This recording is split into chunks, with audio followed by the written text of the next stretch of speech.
I used to think that rock bottom was a singular event. Some grand, cinematic moment where you finally realize you had lost everything. Your job, your home, your family, yourself. A singularity of despair. A definitive point in time where you could stop, look around and say, "This is it. This is as low as I go." But the truth is, rock bottom isn't a place.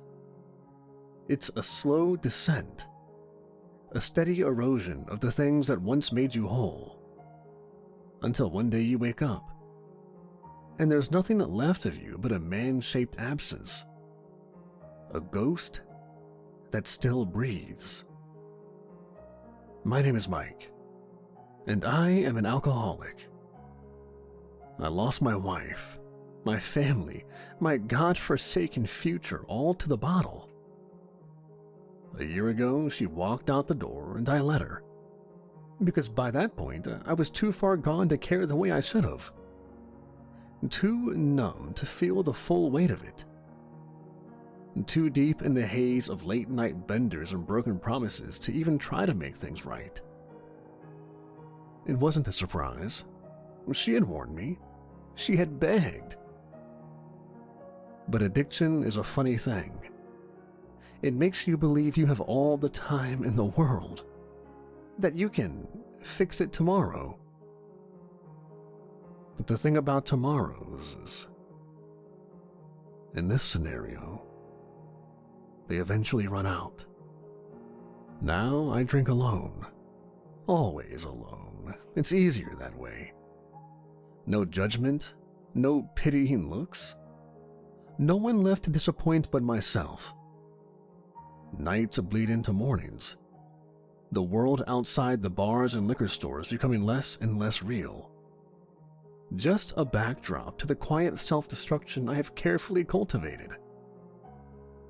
But then, somewhere in the endless drunken scrolling of sleepless nights, I stumbled across something that pulled me out of the haze. A post on a late-night forum, buried deep in the recesses of the internet. One of those places where the desperate, the lost, and the damned go looking for answers they won't find anywhere else. The kind of forum with half-believed urban legends and whispered rituals. A collection of stories about things that couldn't be real. And yet, there was something about this one that stuck with me. It was called The Dealer at the End of the Road. A bar, somewhere in the quiet, forgotten places of the world. A place where death itself sometimes took a seat at the table, waiting for someone foolish or desperate enough to challenge it to a game of cards. The rules were simple, they said. The best of 9. If you win, you get a wish. Anything within death's power to grant. If you lose, well... No one ever said what happened then. Most of the replies were bullshit. People calling it out as just another myth. Another piece of internet folklore meant to give the lost and forgotten like me something to chase in the depths of the night. But buried beneath the jokes and skepticism, there were others. People who swore it was real. People who spoke in cryptic warnings, half-erased messages, and deleted accounts. And then, there were the coordinates. I don't know why I followed them. Maybe I was curious. Maybe I was just looking for an excuse to keep running from the ruin my life had become. Or maybe, deep down, I wanted it to be real. It was said that the bar had to choose you. If you weren't chosen, the bar simply wouldn't be there. I wanted it to be there. I wanted it to be real. Because if death was real, if the game was real, then maybe, just maybe, I had one last chance to make things right. The road stretched ahead of me, an endless ribbon of cracked asphalt bleeding into the dark. The GPS had long since given up, but the bar was on this straight path at some point. It left me with nothing but the whisper of tires against the pavement and the low hum of the radio turned to static. I hadn't passed another car in miles. No streetlights, no signs of life. Just the skeletal silhouettes of dead trees lining the roadside like mourners at a wake. I gripped the wheel tighter, trying to push down the unease creeping up my spine. This was the kind of road that felt wrong. The kind of place where the world forgot itself. Where reality thinned at the edges. The kind of road that took you somewhere you weren't meant to go. My breath fogged against the windshield, the cold seeping into the car despite the heater cranked high. I took another swig from the flask, resting it in the passenger seat. Cheap whiskey. It burned on the way down, warm enough to keep the ghosts at bay. I could still see her face in the rearview mirror, though. Lauren. I wonder where she is now. What she's doing. If she still thinks about me at all. I doubt it. She was always too good for me. Too full of life and warmth to be tethered to a man like me. A man who broke every promise. Who chose the bottle over her, over everything. I can still hear the last thing she said before she left. The words like rusted nails hammered into my skull. I loved you, Mike.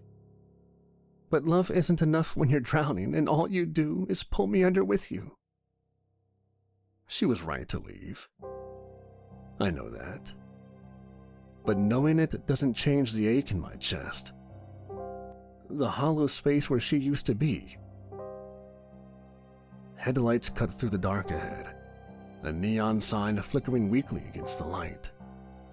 The last hand, the bar sign read. I almost laughed. Too on the nose to be real, but there it was. Standing at the edge of nowhere like it had been waiting for me. It appeared after all. A squat, weathered building. The kind of place that looked older than the road itself. The parking lot was half gravel, half mud, pockmarked with puddles reflecting the dull, jaundiced glow of the sign above.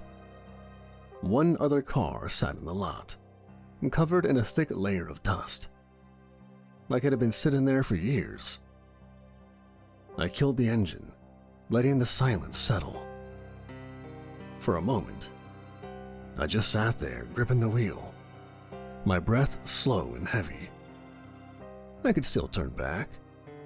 I could throw the car into reverse, find the nearest liquor store, and drown whatever hope had led me here in something strong enough to burn it all away.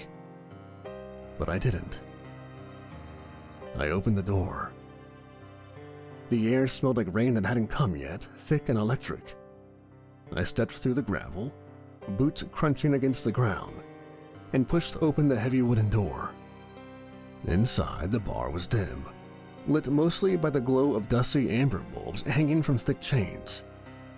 A long wooden counter stretched across the room, its surface worn and scarred from years of use.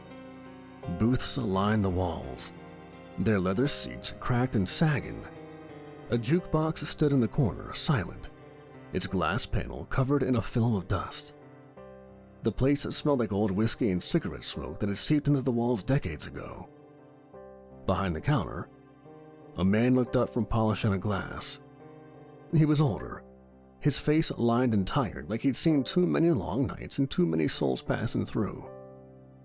His eyes flicked to me, unreadable, before he set the glass down with a quiet thunk. Don't get many first-timers here. His voice was low, rough, like a gravel rolling over itself. I slid onto a bar stool, my fingers tapping against the counter. Seems like a quiet place. The bartender let out a dry chuckle. Quiet ain't always a good thing. He reached for a bottle, pouring a measure of something dark and strong into a glass. So, what brings you here? I hesitated, running my thumb along the rim of the glass before taking a sip. The burn hit hard, but it wasn't bad. Smooth, aged, a drink meant for remembering, not forgetting. The bartender watched me take another sip, his expression unreadable. He leaned forward slightly, forearms resting against the counter. "You look like a man who's been carrying too much weight for too long." That obvious? He shrugged. 10 bar long enough, you get a feel for people. Some folks drink to celebrate, some drink to forget, and some... He tilted his head. Some drink because it's all they got left. I stared into the glass, watching the way the liquid caught the light. Guess you already know which kind I am. The bartender didn't answer right away. Instead, he reached for another glass, poured himself a measure of the same whiskey, and took a slow sip. "Why don't you tell me about it?" For a long moment, I considered lying, saying it was nothing, that I was just passing through. But what was the point? The form itself said that the bar only appears to those who it wants to. If this night ended the way I hoped, it wouldn't matter. And if it didn't, well, I'd just be another lost soul in a bar built for him. I lost my wife. The words felt heavy, like they had been rusting inside me for too long. Lauren. She left me because I couldn't put the bottle down, and I don't blame her. She deserved better then. I gestured at myself. This. The bartender nodded slowly, letting the silence stretch between us. I tried to quit, tried to be better, but it's like... I exhaled sharply, rubbing my head. Like digging yourself out of a hole, only to realize you're the one who picked up the shovel in the first place. He studied me, something understanding in his eyes. So, you came here looking for something. Yeah, something. I downed the rest of the whiskey and set the glass down with a soft clink. This is gonna sound crazy, but I heard stories about this place, online mostly, buried in forums, late-night threads of people who swear it's real. They say if you follow the right steps, if you know the rules, you can play a game with death. The bartender's face didn't change. Not surprise, not disbelief. Just a slow, knowing smile. And if you win, I continued, voice quieter now, you get a wish. The bartender chuckled, shaking his head slightly. And you're thinking what? That you could wish for a second chance? That death's got it in him to be merciful? You saying it's not real? Oh, it's real. And the stakes are exactly what you think they are. He grabbed a rag and wiped the counter, as if we were just having a normal conversation about the weather. But death doesn't do charity, son. You win, you get what you ask for. But you lose. He tapped a finger against the wood. You don't get to leave. The words settled in my bones like cold lead. So, how does it work?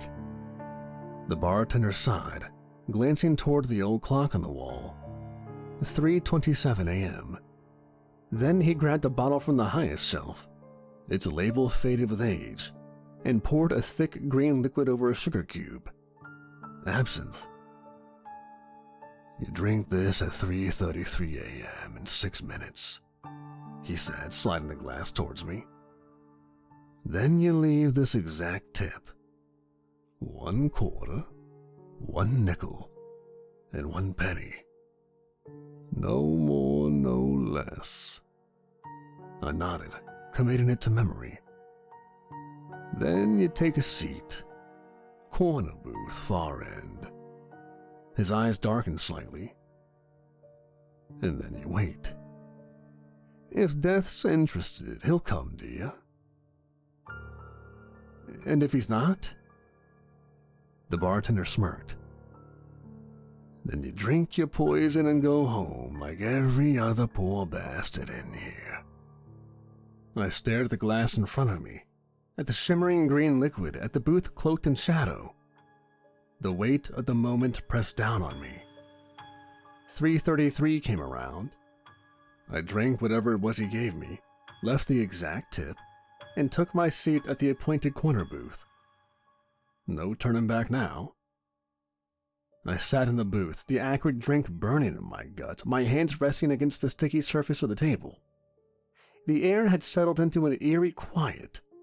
No music, no murmured conversations, just the sound of the clock above the bar ticking down. And then the lights flickered. Not much, just a brief dimming, like the whole building had let out a slow exhale. But when they returned, he was there. Sitting across from me, perfectly at ease, was a man I had never seen before. He was dressed in a tailored black suit, sharp enough to cut. A dark red tie, perfectly knotted. His hair slicked back, neat and precise, not a strand out of place. He looked like he belonged in a high-rise corner office, not in some run-down bar at the edge of nowhere. And yet, despite his impeccable appearance, there was something off. His skin was just a little too pale. His features just a little too symmetrical. His eyes, black as ink, like a starless sky, settled on me with quiet amusement. "Ah, don't you look nervous," he said. I swallowed, my throat suddenly dry. "Wouldn't you be?" A smile tugged at the corner of his lips. "I don't get nervous." He reached into his breast pocket and pulled out a small deck of cards, the black and gold design glinting under the low light. "So, tell me, Mike." He said my name like he'd known it before I had. "What exactly do you think you're doing here?" I shifted in my seat.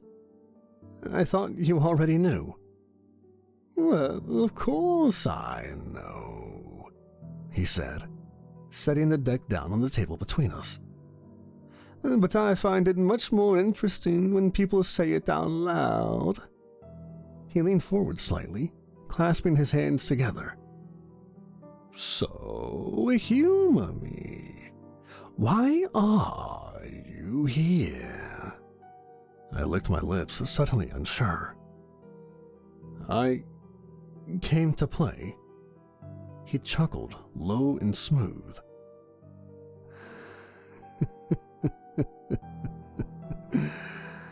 "Yes, that much is obvious.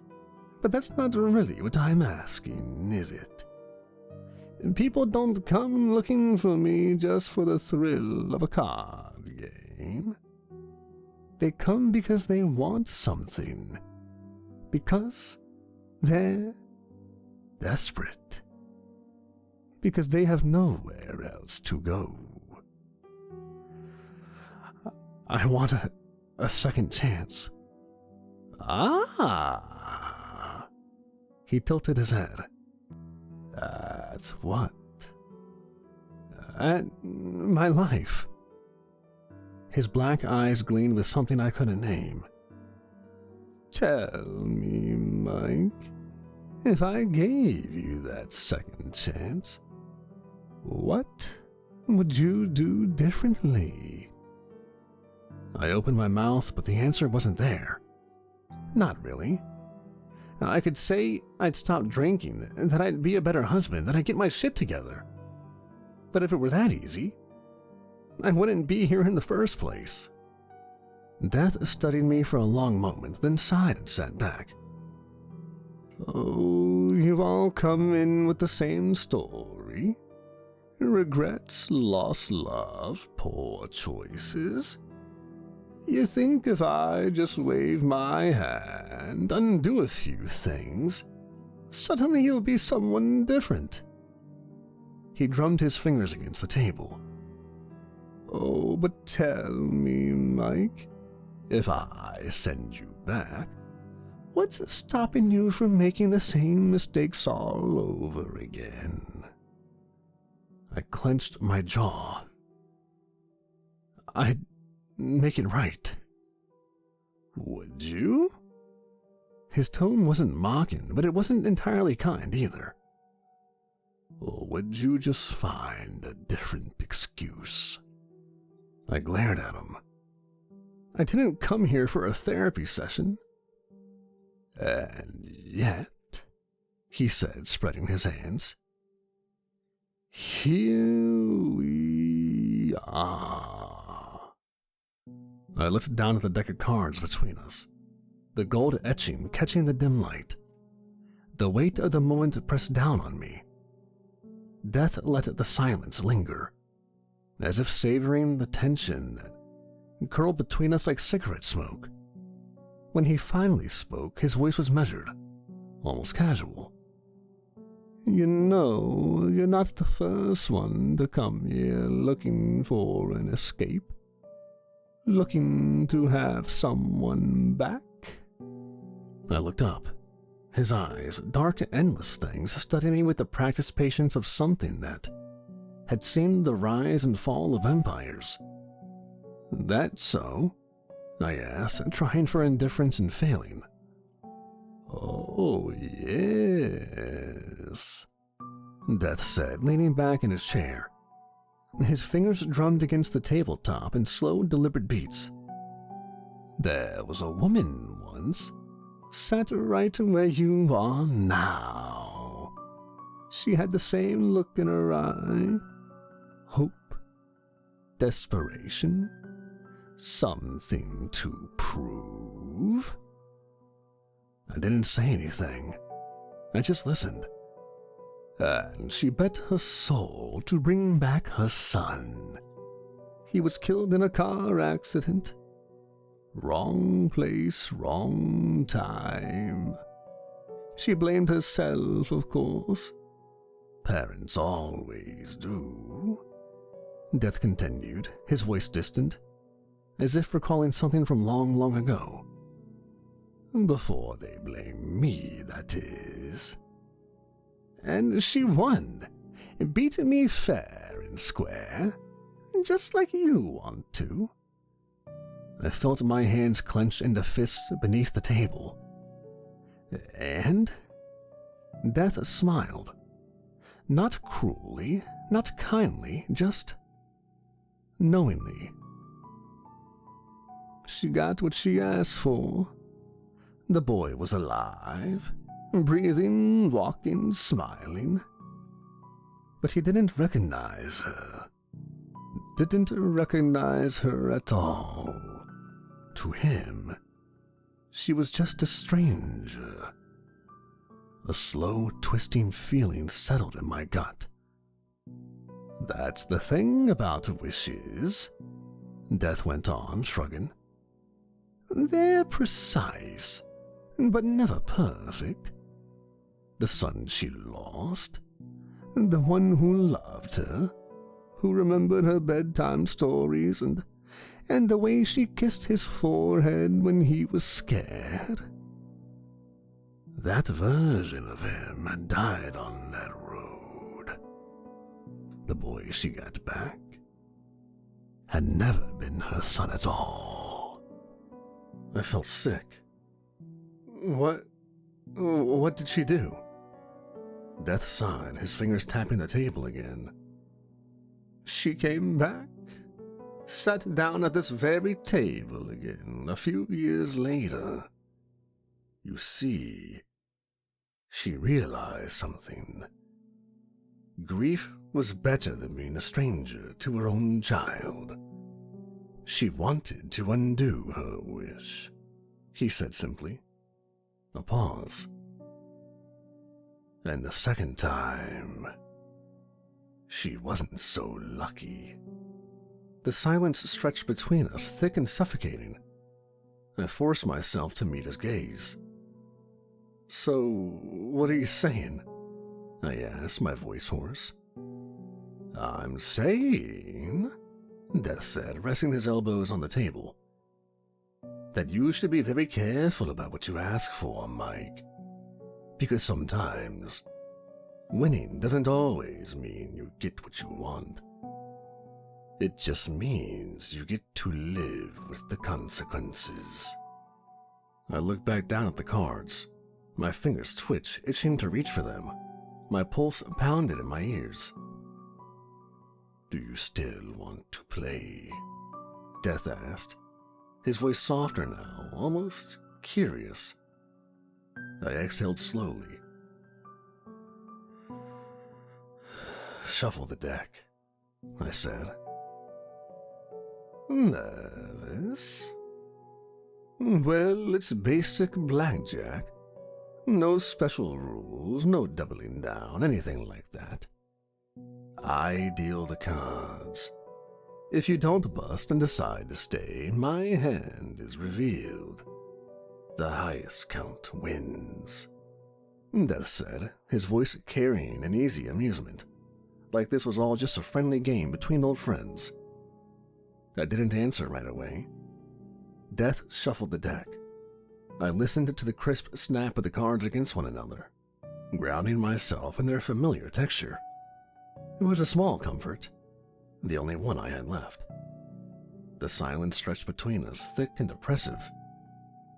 "It's understandable to be nervous," Death continued, settling back in his chair. "Most people don't get to sit across from me until it's far too late to change anything." I could feel my pulse in my throat as Death dealt the first hand. 2 cards for me, and 2 for him.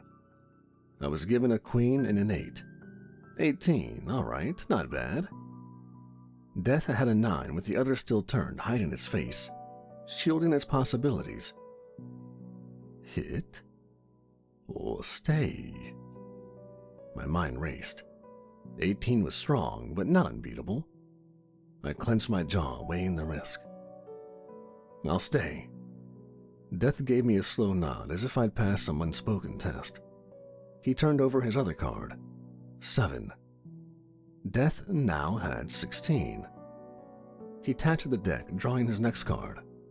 A 6. Bust. I let out a breath I didn't realize I was holding. The tension in my shoulders loosened just a little. I'd won the first round. A smirk tugged at the corner of my lips, but Death merely chuckled, shaking his head as if amused by my momentary relief. "Don't get too comfortable, Mike." His fingers moved with practiced ease as he gathered the cards, reshuffling them with a grace that seemed almost unnatural. The gold etching on the backs shimmered under the dim bar lights, glinting like something alive. "Let me tell you about another man who sat in your seat," Death said as he began to deal again. "A man who, much like you, came here chasing ghosts." A prickle ran down my spine. "His name was David," Death continued, his voice carrying the weight of something ancient. "A man in his late 40s. He came here looking for something impossible. A love that had already turned to dust." I swallowed hard. David had lost his wife, Isabel, to illness. It was slow, painful. The kind of suffering that lingers in the walls long after the body is gone. He spent years drinking himself into oblivion, trying to drown the ache of an empty bed, of a voice he would never hear again. Death's tone was even, but something lurked beneath it. Something old, something knowing. But grief, you see, doesn't drown. It floats, no matter how deep you try to sink. It always finds its way back to the surface. I looked down at my hand that death had dealt before me. 6 and 4. 10.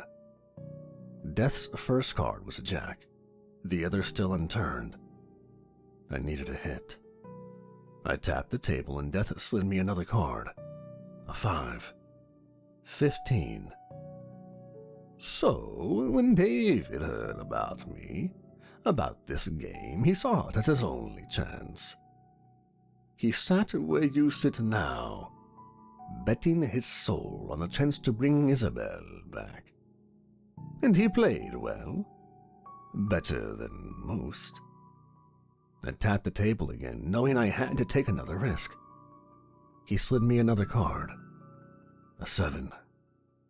22. Bust. I tried to keep my face neutral, but my stomach twisted, full of tension and silent turmoil. I had lost a second hand. 4 hands in, David was ahead. Death continued, gathering the cards once more. 3 wins to 1 loss. He just needed one more, just one more, and Isabel would walk the earth again. The air in the bar felt heavier, pressing against my skin like a physical thing. But the thing about gambling, Mike, is that sometimes luck runs out when you need it most. Death's eyes were dark, endless. I felt like they could pull me under if I stared too long. David lost on the last hand, Death said, his voice softer now, almost regretful. And when he did, he begged me, pleaded. He said he couldn't live without her. Death met my gaze, something flickering in his expression that I couldn't place. So I made sure he wouldn't. The silence that followed was suffocating. The weight of those words settled deep in my bones. I swallowed. The score was 1-1, and the next hand was about to begin. Death reshuffled the cards with smooth practice ease. The gold etching shimmered under the bar's dim light, catching on the edges of each card as they slipped through his fingers. The sound was hypnotic, rhythmic, like the ticking of some unseen clock counting down. You seem tense, Mike, Death observed, his voice calm, almost teasing. I exhaled sharply. Yeah, well, I just lost a hand to the literal embodiment of mortality. Forgive me if I'm a little on edge.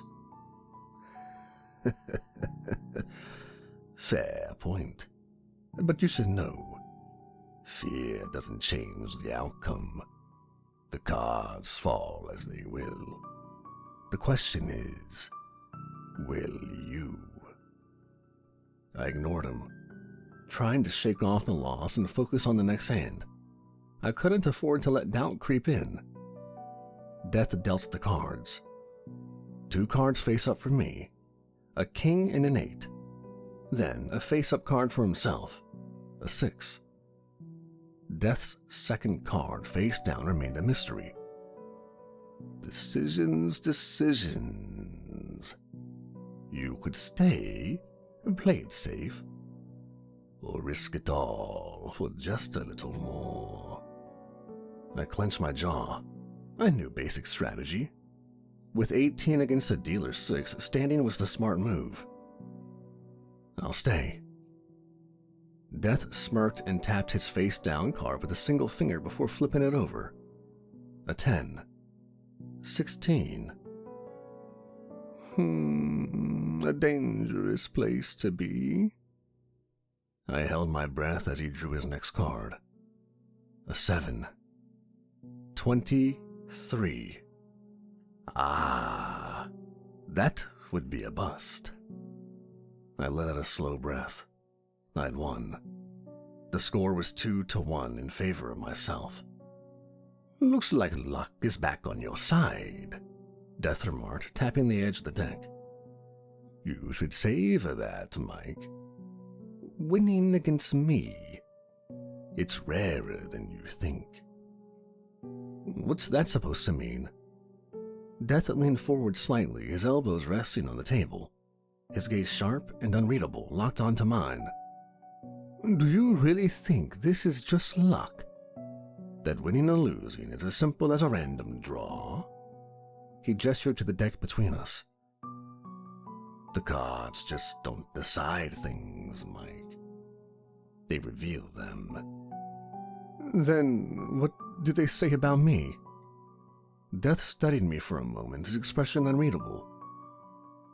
That depends on how the next hand plays out. The cards were shuffled once more. The fourth hand was about to begin. Death shuffled the cards, the sound crisp and deliberate. The weight of my last victory still clung to me, but I knew better than to get comfortable. Death had warned me about that. 2 hands each. This next one could set the stage for everything, Mike. Are you ready? I didn't answer. Readiness didn't really factor into this anymore. I just nodded. Death dealt. 2 cards. A 5 to me and a queen to himself. My next card was a 9. I was at 14. Not great. Death dealt himself his next card face down. I clenched my teeth. 14 against a 10 value face-up card. I could hit, but anything above a 7 would bury me. If I stood, I had to pray that Death would bust. You're thinking too much. Gut feeling, Mike. What does it tell you? It told me that I was screwed either way. I hesitated and tapped the table. Hit. Death slid me another card with an almost lazy motion. A 6. 20. I exhaled slowly. Not bad. Now that's a solid hand. Not invincible, but very strong. I nodded. I'll stay. Death flipped his face-down card. An 8. Death had an 18. I'd won the next hand. I exhaled sharply, barely realizing I had been holding my breath. 3 wins. 3. My hands trembled and shook with adrenaline. I had him. I was winning. The rules were best out of 9. I just needed one more win. But why did it feel like the room was getting smaller? Death watched me with that same unreadable expression, his fingers idly tapping against the table as if amused, as if waiting. 3 to 1. Death leaned back slightly, folding his hands atop the table. Tell me, Mike, do you want to hear a happy story? I blinked at him. A happy story from Death? That a trick question? He smirked. Hardly. You see, not everyone who comes to play with me is lost. Some of them, just a few, walk away better than when they arrived. I frowned. Bullshit.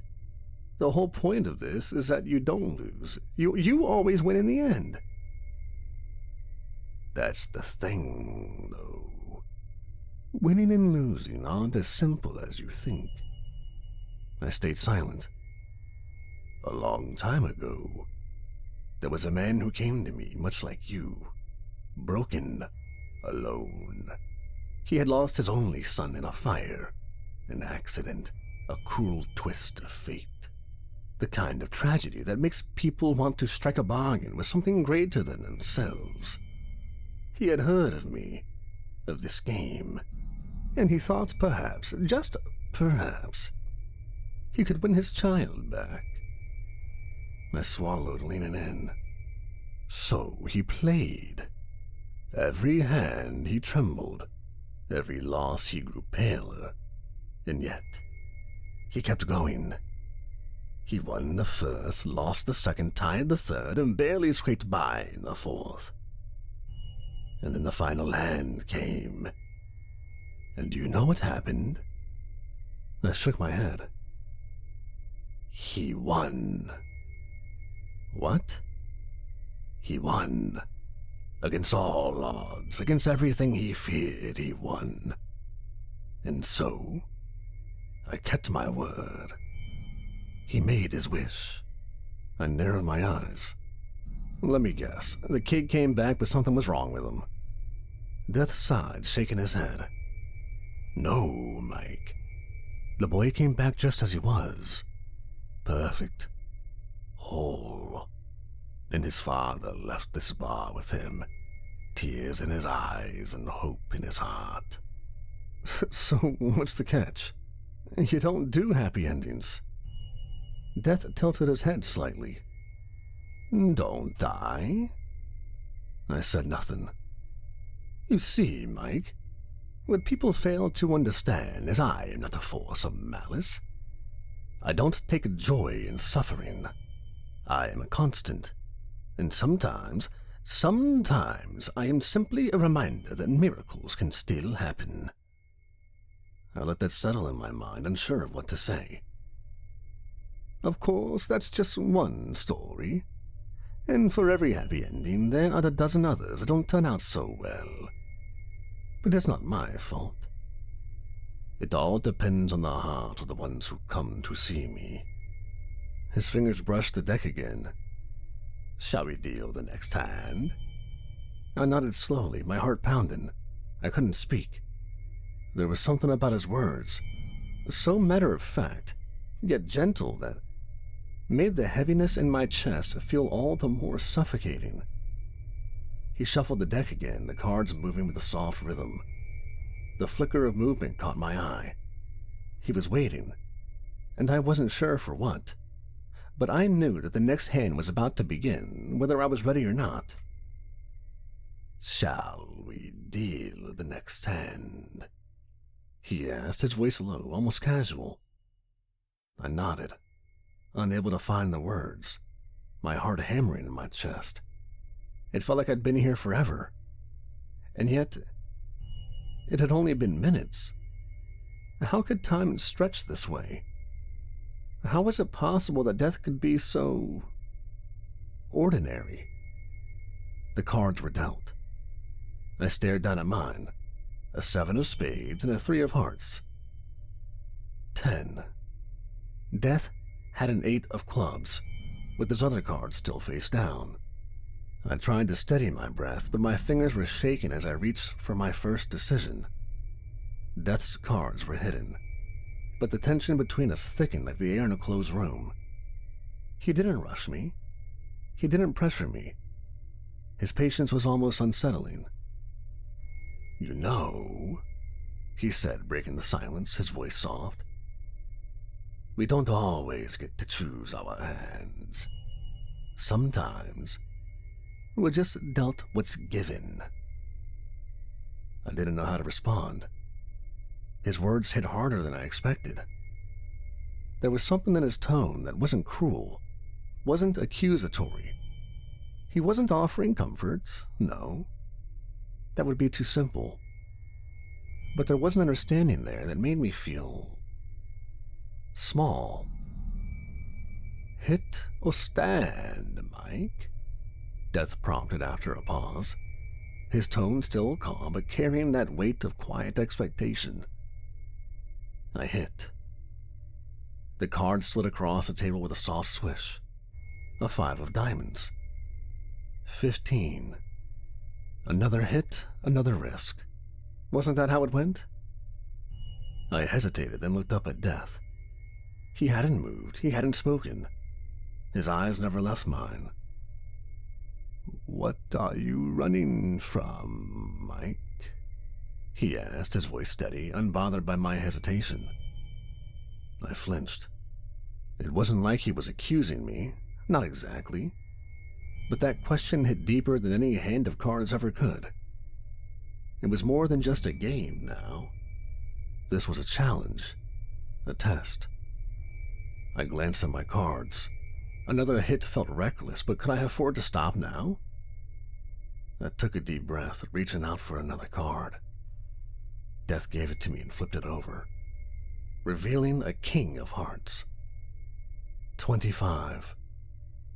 Bust. My throat went dry. The weight of it settled on me with an almost physical heaviness, like my chest had been caved in. I didn't look at the cards anymore. I didn't want to. I had lost again. Death didn't say anything at first. He didn't need to. He was still sitting there, his gaze steady but not cold, not judgmental. He hadn't moved an inch. His face was unreadable, but his presence seemed to fill the space, as if he were waiting for me to come to some understanding that I wasn't sure I could grasp. The cards disappeared from the table as if they had never existed at all. But the feeling of that moment, the weight of the loss, the weight of my own choices, it stayed with me like an echo. "I'm not here to make this easy, Mike," Death continued, his tone gentler, more like a reminder than a warning. "I'm just here to play, to give you a choice when it's time. The rest is up to you." I didn't know what to say. The words stuck in my throat, caught between regret and something else.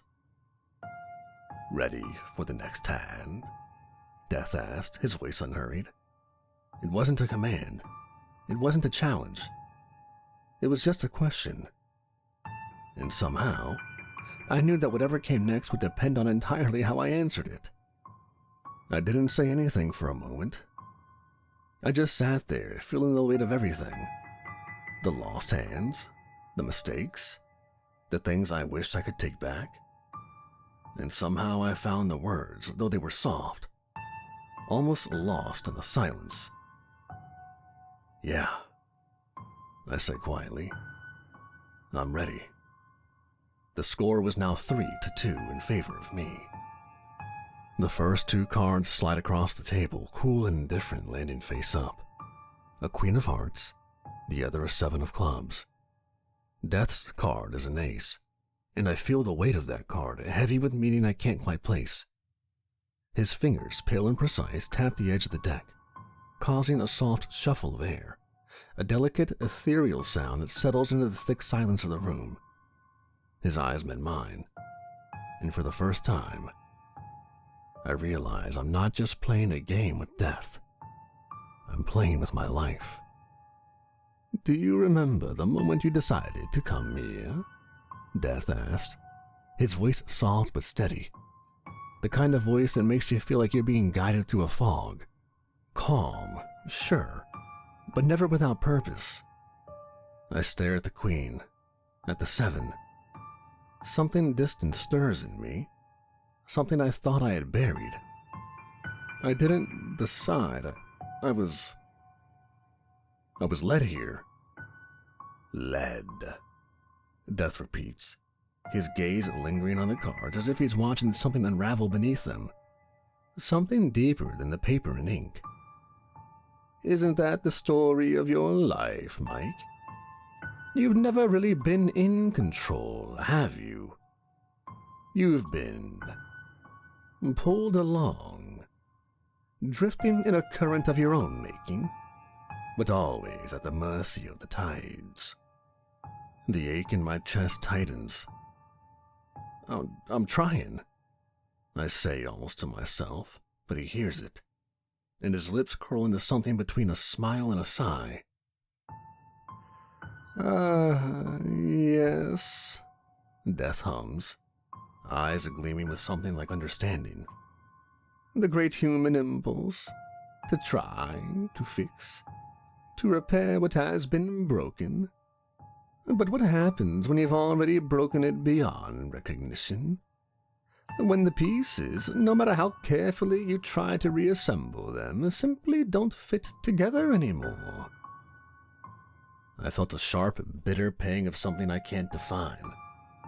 Regret? Longing? Maybe a mix of both. I've spent years pretending that all the crap I did, the drinking, the losing myself, wasn't really my fault. But here in this place, across from a figure that shouldn't exist, I'm not so sure anymore. You really think I'm just drifting? I asked, a little more defensively than I intend. Just being led here, not even caring? I came here. I'm doing something. I'm trying to make it right. The image of an ace reflects in Death's eyes, a symbol of something irreversible. His first card with his second still lying face down. Trying, he repeats, his voice almost musical now, carrying a weight I can't ignore. You think you can fix everything with trying? And yet, here we are, Mike. You trying and me here at the end of all of your choices. All the things you failed to fix, waiting patiently to deal the next hand. His eyes shift to the queen on my side of the table. This one, you see her? The Queen of Hearts. She's what you wanted, isn't she? The love you lost.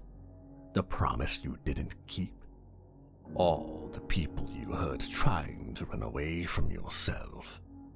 You've been searching for redemption in all the wrong places, Mike. And now you've come here, hoping a game will change it all. But you cannot bargain with what's already been lost. I grit my teeth, the truth of it sinking like needles in my skin. He's right. I've been pretending I could fix things, pretending that somehow, if I played my cards right, I could erase the past, make up for all the things I destroyed, all the bridges I burned. Is that why you're here? You think this game will give you that second chance? That you can win your life back in a single round? One simple hand. I want to argue. I want to say that I didn't think it would be easy, that I'm not expecting some miraculous fix. But deep down, I know that's kind of what I was hoping for. I was hoping I could step into this place and walk out with the weight of all my sins erased. I looked down at the cards in my hand. Queen of Hearts, Seven of Clubs. This game isn't just about blackjack. It's about everything. Every choice I ever made, every life I touched, every person I failed. I look at the cards in front of me again, almost pleading with them to be something they're not. A hand that might meant something once, but it doesn't anymore. I need to fix this. I need to win. I meet Death's gaze across the table. His expression hasn't shifted. His hands are steady as always, not betraying a single sign of uncertainty, of feeling. His card, the ace, looms like a shadow over mine. I feel small in his presence, insignificant. Hit me, I say, my voice rough. I don't even recognize it. Desperation coats my words like a bitter metallic taste. He raises an eyebrow, slow, deliberate, as if he's waiting for something more, waiting for me to realize the futility in the request. But he doesn't press. He never does. He just deals. Another card slides across the table. It lands face up with an almost mocking slowness, like it knows the destruction it's about to bring. Death deals me the next card, and my soul seems to flutter as I see the card as 7. Bust. 24. Death and I are now evenly matched at 4-4. Death takes his time, fingers stroking the edges of the cards as though they are delicate things, fragile in his hands. The sound of the cards shuffling, soft, like the rustle of a dying leaf in the wind, fills the tense silence between us. His eyes never leave mine, not even as he slowly sets the deck down in front of him, his fingers lingering on the top card. 4-4, he murmurs, the words dripping from his lips like poison. Interesting. We're even now. It feels fitting, doesn't it? This is no longer just a game, Mike. You've crossed into a place where fate no longer feels like luck. It's a weight, a burden. You can almost feel it, can't you? The suffocating pressure of what's at stake. His gaze shifts from my face to the cards in his hands, and he gives a slight, almost imperceptible smile. Each hand, each play, draws you deeper into the web. It's not just about winning or losing anymore. It's about who you are when the last card falls. Every choice you've made, every mistake, they cling to you now, like shadows. Will you rise from this, or will you be consumed?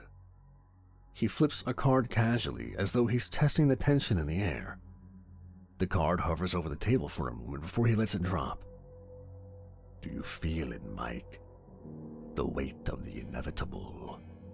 The final hand is closing in on you, whether you want it to or not. The air in the room feels thick and heavy. My chest is tight, like I'm suffocating on every breath. Every sound seems distorted, stretched out in the silence. My hands shake as I grip the edge of the table, trying to steady myself, and trying to make sense of what's happening, but I can't. The weight of the moment presses down on me, every second ticking by like it's the last I'll ever get. Death's movements are slow and deliberate, like he's savoring every second of this, like the very act of dealing this final hand is a performance in its own right. His fingers brush against the cards, and I watch, a heart racing, unable to tear my eyes away. One more hand. That's all that stands between me and what? It's not even about winning anymore. It's about surviving. He places the first card face up in front of me. The slow motion of it landing on the table sends a bead of sweat to drop down my brow. A fitting card for the last hand, don't you think? Death's voice is like smooth velvet, dark and deep. He doesn't look at me. No. His eyes stay fixed on the cards in his hands, but I feel the weight of his gaze all the same. The beginning of the end? Or the start of a new chapter? You're so close to the edge, Mike. How does it feel to know there's nothing left but this moment? I can feel my pulse in my throat, my heartbeat echoing in my ears, drowning out everything else. The card is a 4. 4, the first card dealt, and it feels like the world is collapsing in on itself. I don't know if I'm relieved or terrified. Is this good? Does this mean I'm still in the game? I'm still in the game, right? But that thought doesn't bring comfort. It only drags me deeper into the pit. I try to steady myself, forcing a breath, but my lungs burn. I'm shaken, every muscle tense, ready to snap. My throat's dry. One more hand. Just one more. I glance at Death. His face is unreadable, but I catch that glint in his eyes. I can feel the weight of the silence pressing down on me. His words hang in the air like the threat of a storm. Yes, you feel it, don't you? The slow creep of dread. He says, his voice low and even. He moves his fingers, drumming them against the edge of the table, each tap like a countdown. You've lived your life running from consequences, Mike. But here, there's no place to hide. You can't escape the truth of your choices. My stomach churns. I want to look away, but I can't.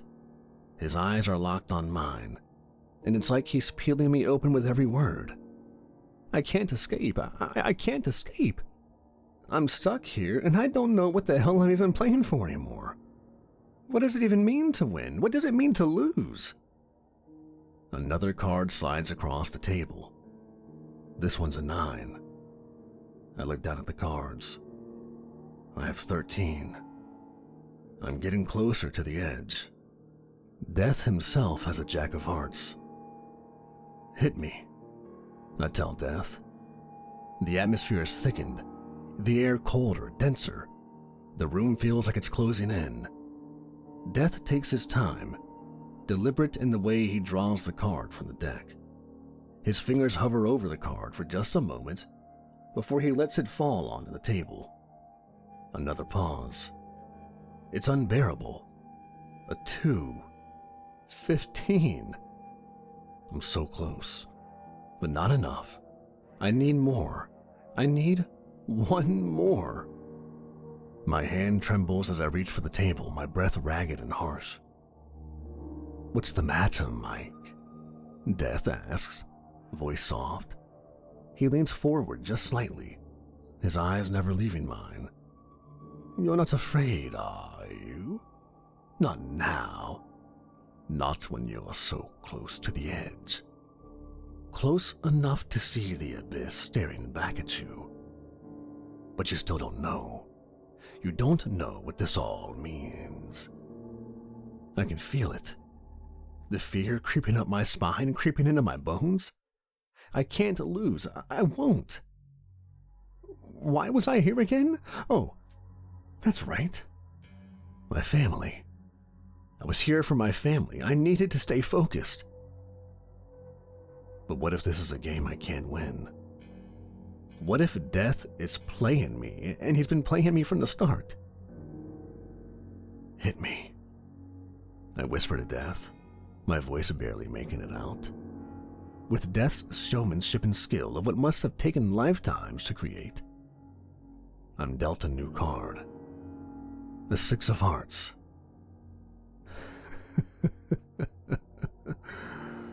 21. Death murmurs almost to himself before letting out a low chuckle. Death flips his own card with a flourish just to reveal to me a 10 of Hearts. Death had a count of 20. The cards have been dealt, and with trembling hands, I look down at my final hand. I've won. Somehow, impossibly, I've won. A perfect 21. The weight of the moment crashes down on me. I can barely process it. My chest tightens, my heart beats wildly. This is it.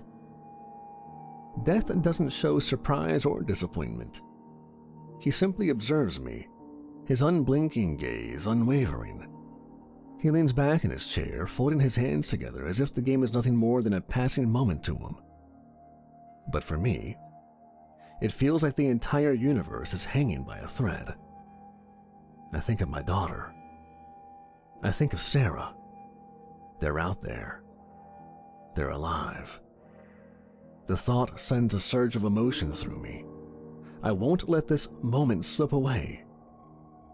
Well, Mike, it seems you have gotten the best of not only me, but the best of fate. I commend you for your fight. I wish for my family, my wife and daughter. I want them back. Death stares at me for a long moment, the silence stretching uncomfortably.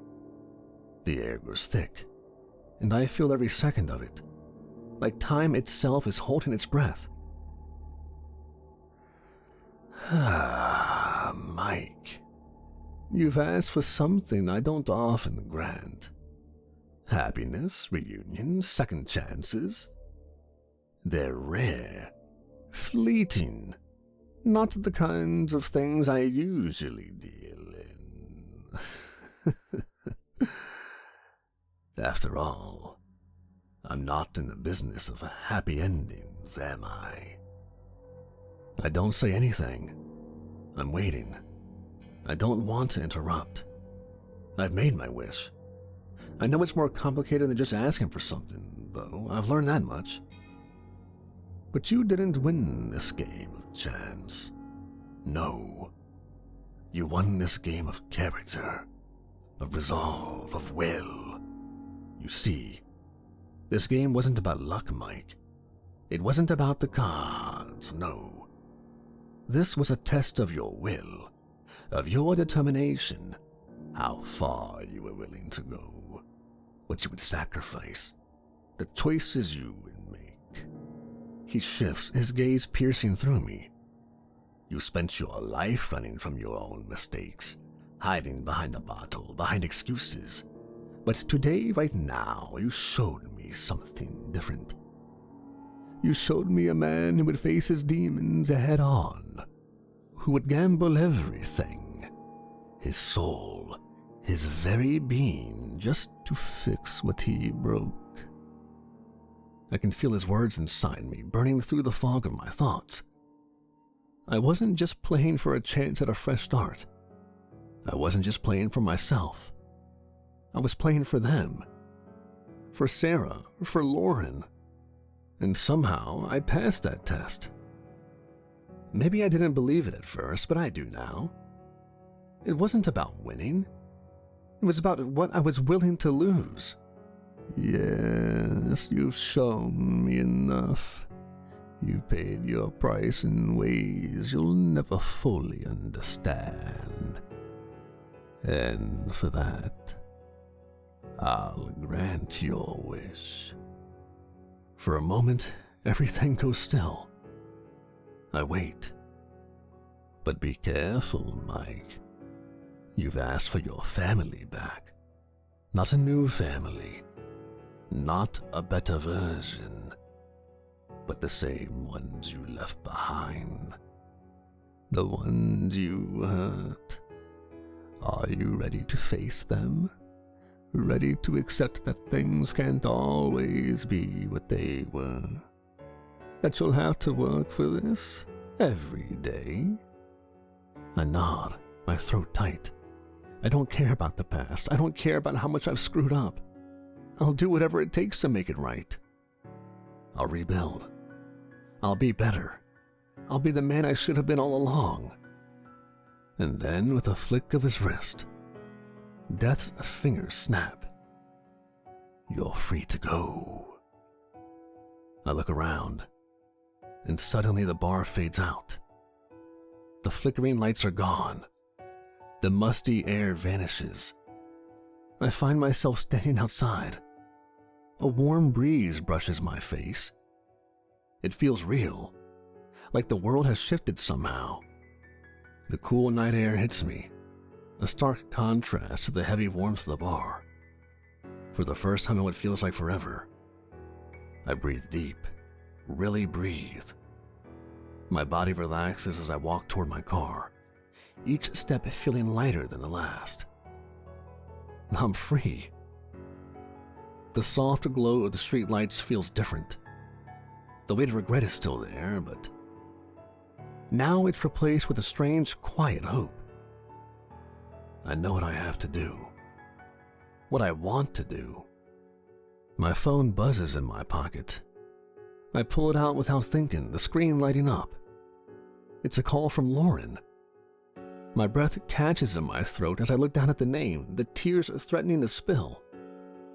My heart races. This is it. This is the moment that's been promised. The phone rings once, twice. I don't answer immediately. I just stand there, feeling the reality of what's happening settle in. And then I swipe the screen. Mike? Her voice is shaky, tentative. I can hear the quiet tension in the way she says my name. Like she doesn't know if it's okay to speak it, but she's trying anyway.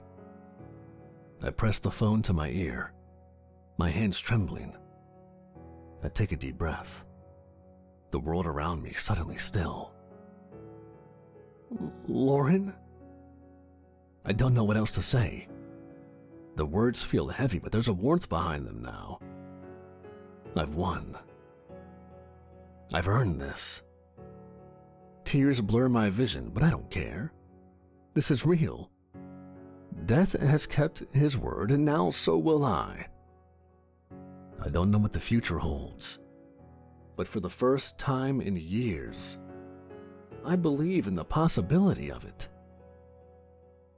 I don't know if things can be fixed, if we can ever go back to what we had. But in this moment, I'm alive again. And so is she. I smile through the tears. This is just the beginning.